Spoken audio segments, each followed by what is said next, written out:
L'AES, c'est officiel. Suivez attentivement cette vidéo s'il vous plaît.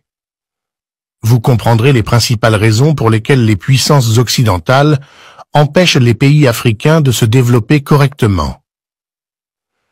Avant de continuer, aimez dès maintenant cette vidéo en cliquant sur le bouton « J'aime ».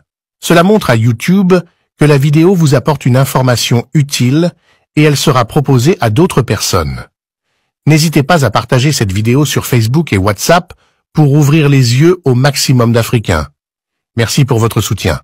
Poursuivons maintenant. Aucune élection présidentielle ne sera organisée avant 4 ans en Syrie et cela ne semble poser aucun problème à l'Occident. En Syrie, le putschiste est élégamment rebaptisé dirigeant au leader. Bachar al-Assad, président de la Syrie depuis le 17 juillet 2000, a été renversé par un terreau qui, curieusement, a été immédiatement validé par les puissances occidentales et reçu en grande pompe par leurs médias. Là-bas, ce terreau, qui porte dorénavant des vestes, devient un dirigeant de facto. Mais dès qu'il s'agit de l'AES, on parle de junte et de putschistes.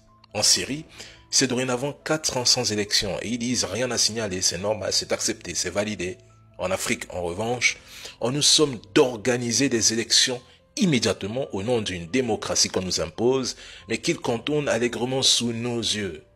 Lorsque les Occidentaux placent leurs pions à la tête des États, mes frères, ils les qualifient volontiers de pouvoir légitime, voire même de combattants pour la liberté et la démocratie. Mais qu'un président ou un pouvoir défende fermement des questions de souveraineté nationale, il devient immédiatement une junte, un dictateur. Et pour renforcer ce discours, ces mêmes Occidentaux financent des Africains vivant en Europe pour nous rappeler de manière moralisatrice que la démocratie doit être une priorité absolue. Ils aiment bien le dire. La place des militaires, c'est dans les casernes. Mais en Syrie, la place des terreaux, c'est à la tête de l'État. C'est cela qu'on appelle l'hypocrisie dans toute sa splendeur, ou plutôt, du 2 poids 2 mesures. Et ils m'écrivent tous les jours pour me dire, Dani, tu soutiens les militaires au pouvoir, tu n'as pas honte?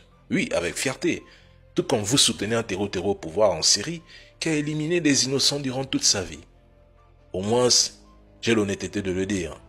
Force et vive l'AES. Nous arriverons et stop à la propagande. On connaît déjà le double standard et on ne va pas tomber dans ce piège. See you.